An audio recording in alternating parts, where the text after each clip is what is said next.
It's Friday, 8th of August, and it's time for your Minidisc weekly update. Now this week we received our demo of the Empire Ears Odin II.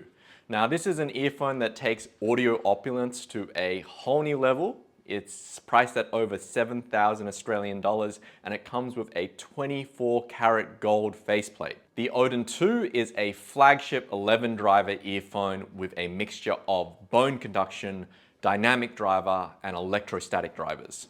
Now, honestly speaking, there were a lot of fans of the original Odin, but I personally wasn't one of them because I found the timbre of the electrostatic drivers on the original Odin just a little bit tizzy and unnatural. So I came to the Odin II with some expectations, and I was surprised to find that the Odin II has completely defied all of them.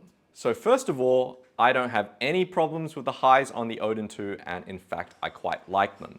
The high frequencies are lovely, fast, detailed, and articulate, and I think Empire has done a really good job of walking the line between something that sounds detailed and something that sounds edgy without ever going over that line. Everything is nicely layered. There's nothing in the high frequencies that I can point to as being particularly forward or particularly recessed. So even for aggressive tracks, I find the Odin II quite pleasant, and that's an impressive balance. It's actually the low frequencies which I found quite surprising on the Odin II. So I typically associate Empire Ears tuning with big bass response, and on the Odin II you get 2 subwoofer drivers and 2 bone conduction drivers. So you would expect to get a really big bass response, and you definitely get a very impressive sub-bass rumble out of the Odin II.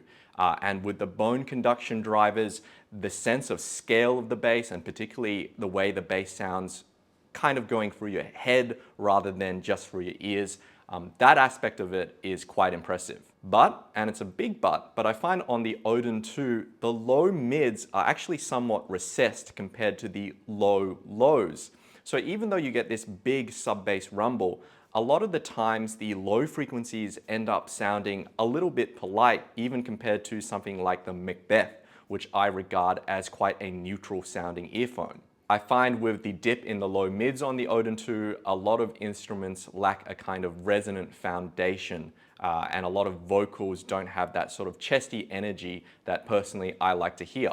Now, I know quite a few people will like this sort of sound because there's absolutely no hint of the bass bleeding into the low mids, but for me personally, I think it sounds like the bass has a little bit less body than I would personally prefer. So while I can admire the Odin II for its technical performance, and I don't think it's a clinical sounding earphone, it's not a sound that I personally can fall in love with.